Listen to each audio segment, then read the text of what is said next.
पाकिस्तान के पाले आतंकियों के ठिकानों पर भारत ने हमला कर दिया है। भारतीय सेना ने घर में घुसकर पाकिस्तान को सबक सिखाया है। वो कौन कौन सी जगह है पाकिस्तान में, कैसे अटैक किया गया है, ये आपको बता रहे हैं। कुल 9 जगह हैं जहां पर 24 मिसाइलें दागी गई हैं। तस्वीर आपको दिखा रहे हैं कोटली की, ये सैटेलाइट इमेज सामने आई है। बाकायदा टारगेट करके इस जगह पर आप देखिए, टारगेट करके यहां पर हमला किया गया है।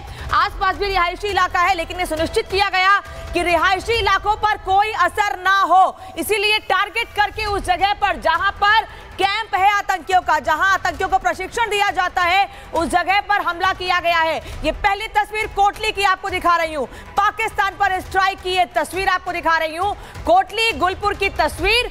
यहां पर भी आप देख रहे हैं कि कैसे टारगेट करके 3 जगह 3 लोकेशन से आगे बढ़ रहा है विमान, और इसके बाद जिस लोकेशन पर आतंकियों का ठिकाना है, जिस जगह पर आतंकियों को प्रशिक्षण दिया जाता है, उनको ट्रेनिंग दी जाती है, उस जगह पर हमला किया जाता है। कोटली गुलपुर की यह तस्वीर, इसी तरीके से एक एक करके 9 जगहों की तस्वीरें सामने आई हैं। 9 आतंकी अड्डों को तबाह किया गया है। उन 9 आतंकी अड्डों में वो जगह भी है जहां जैश ए मोहम्मद का हेडक्वार्टर था और मसूद अजहर के परिवार के 14 लोग थे जिनको मारा गया है। ये तस्वीर एक बार फिर आपको दिखा रही हूं, और ये तस्वीर मुरीदके की है। अभी मैंने आपको कोटली की तस्वीर दिखाई है, मुरीदके की तस्वीर दिखा रही हूं।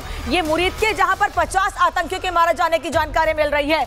ये पूरा इलाका जहां धुआं उठता है, आग लगती है, वहीं पर आतंकियों का ठिकाना था, वहीं पर उनको मार गिराया गया है। और अब ये महमूना जोया की तस्वीर आपको दिखा रही हूं। महमूना जोया में भी इसी तरीके से आतंकियों के ठिकाने को टारगेट किया गया है। भीमबर की तस्वीर देखिए एक बार, एक एक करके हर जगह की तस्वीर आपको दिखा रही हूं। भीमबर की यह तस्वीर, यहां पर भी आतंकी ठिकानों को टारगेट किया गया था और तैयारी पिछले 10 दिनों से चल रही थी। किसी को इसकी जानकारी ना हो, किसी को इसकी भनक ना लगे, बाकायदा सेना ने इसकी, तीनों सेनाओं ने मिलकर इसकी तैयारी की और उसके बाद यह टारगेट किया गया है।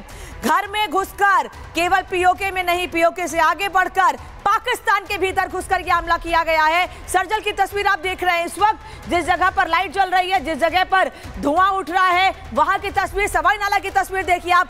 समझिए, एक एक तस्वीर दिखाने का मतलब यही है कि किस तरह से घर के भीतर घुसकर, पीओके से भी आगे बढ़कर भारतीय सेना ने वो जगह जहां पर आतंकियों को ट्रेनिंग दी जाती है, लंबे समय से प्रशिक्षण दिया जाता है, और केवल पहलगाम आतंकी हमलों के हमलों के आतंकी हैं उन पर नहीं, बल्कि उन जगहों पर भी जहां पर डेविड हेडली, जहां पर कसाब, जहां पर दूसरे आतंकियों को ट्रेनिंग दी गई थी, उन जगहों को टारगेट करके वहीं पर यह हमला किया गया है। कोटली की तस्वीर एक बार फिर से आपको दिखा रही हूं। एक और बड़ी खबर आपको बता दें, एक तरफ पाकिस्तान फैसले की तस्वीरें सामने आई है, वहीं पाकिस्तान को एनएसए अजीत डोभाल ने चेतावनी दी है।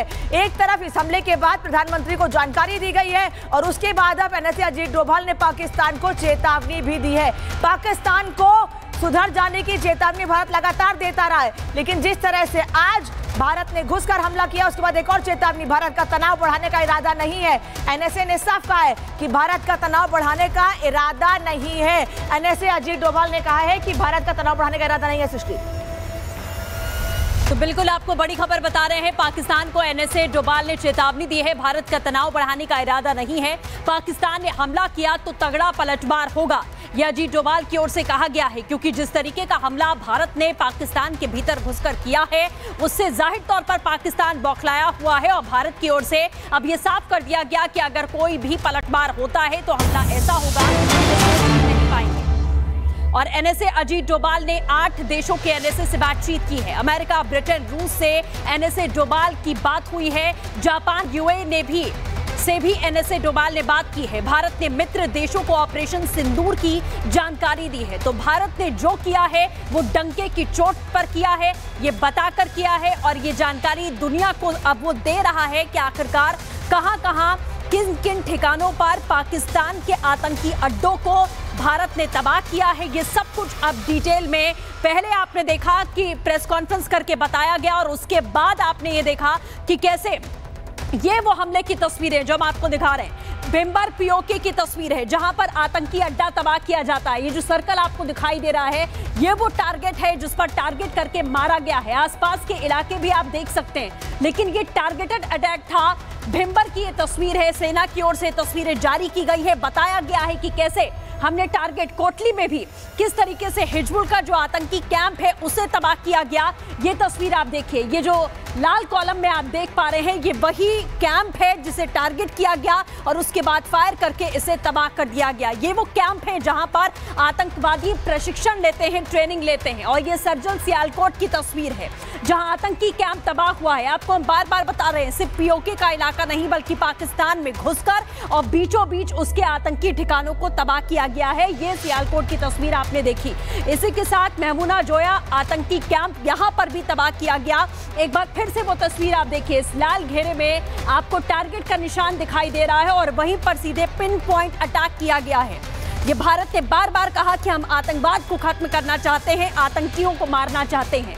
मरकज तैयबा मुदरके की बात कर रहे हैं, यहां पर भी आतंकी अड्डा जो पाकिस्तान ने बनाकर रखा उसे कैसे तबाह किया गया। धमाका यहां जोरदार होता है, निशाना आप देख रहे हैं, निशाना लगाकर मारा गया है और उसके बाद अब पाकिस्तान जो है वो रोता बिलखता यहां नजर आ रहा है।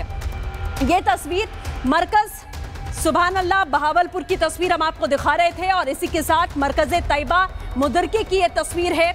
ये हिट करने के बाद किस तरीके की स्थिति यहां पर बनी है वो तस्वीर। तो बहावलपुर में जैश ए मोहम्मद का ठिकाना, हेडक्वार्टर जहां पर हमला किया गया। बड़ी खबर, एनएसए अजीत डोभाल ने चीन के विदेश मंत्री से बात की है।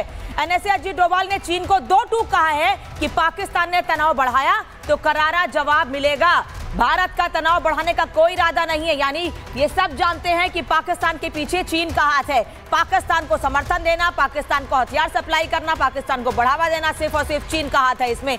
इसीलिए एनएसए अजीत डोभाल ने पाकिस्तान के साथ साथ चीन को भी चेतावनी दे दी है कि हमारा तनाव बढ़ाने का कोई मकसद नहीं है, लेकिन जो कुछ भारत में हुआ, पहलगाम में हमला हुआ, आतंकी हमला हुआ, उसमें सिर्फ और सिर्फ पाकिस्तान का हाथ था। और एक और बड़ी जानकारी, आतंकी मसूद अजहर के परिवार के 14 लोग मारे गए हैं। बावलपुर में आतंकी मसूद अजहर के घर पर हमला हुआ है। जैश का सरगना है आतंकी मसूद अजहर, जिसको जानकारी मिलते के साथ ही कि 14 लोगों को उसके परिवार के मारा गया है। ये वो जगह आपको दिखा रहे हैं जहां पर हमला किया गया था, जैश ए मोहम्मद का हेडक्वार्टर जहां पर हमला किया गया, टारगेट किया गया। 14 लोग आतंकी मसूद अजहर के परिवार के मारे गए हैं। उसके बाद मसूद अजहर का कहना है कि काश मैं भी मर जाता। जिन लोगों की मौत हुई है उनको जहन्नुम मिली है। यानी आप समझिए डर किस तरीके से है पाकिस्तान में, उन आतंकियों में जिनको पाकिस्तान ने पाला कि भारत में आतंक फैलाएं। आज उनमें इतना ज्यादा डर है कि वो खुद अपनी मौत की दुआ मांग रहे हैं। वो ये कह रहे हैं कि काश मैं भी मर जाता। 14 लोगों के परिवार के मारे जाने के बाद ये तस्वीर आपको बहावलपुर के जैश के मुख्यालय की दिखा रही हूँ, जिस जगह पर मरकज सुभान अल्लाह की तस्वीर बहावलपुर की। ये वो जगह है, पूरी इमारत गुंबद से सजी हुई, शीशे की इमारत, और वहीं पर हमला किया गया। दो तस्वीरें भी सामने आई पहले और बाद की कि कैसे नस्तनाबूद हो गया है पूरा मरकज सुभान अल्लाह। तो मरकज सुभान अल्लाह की तस्वीर आपको दिखा रहे हैं। ये इमेज आई है जरूर सैटेलाइट से, लेकिन ये ओरिजिनल तस्वीरें भी हमारे पास हैं। पहले की तस्वीर की किस तरह से कांच से, शीशे से जड़ी हुई थी ये जगह, लेकिन जब भारत ने हमला किया तो पूरी तरीके से चकनाचूर हो गया।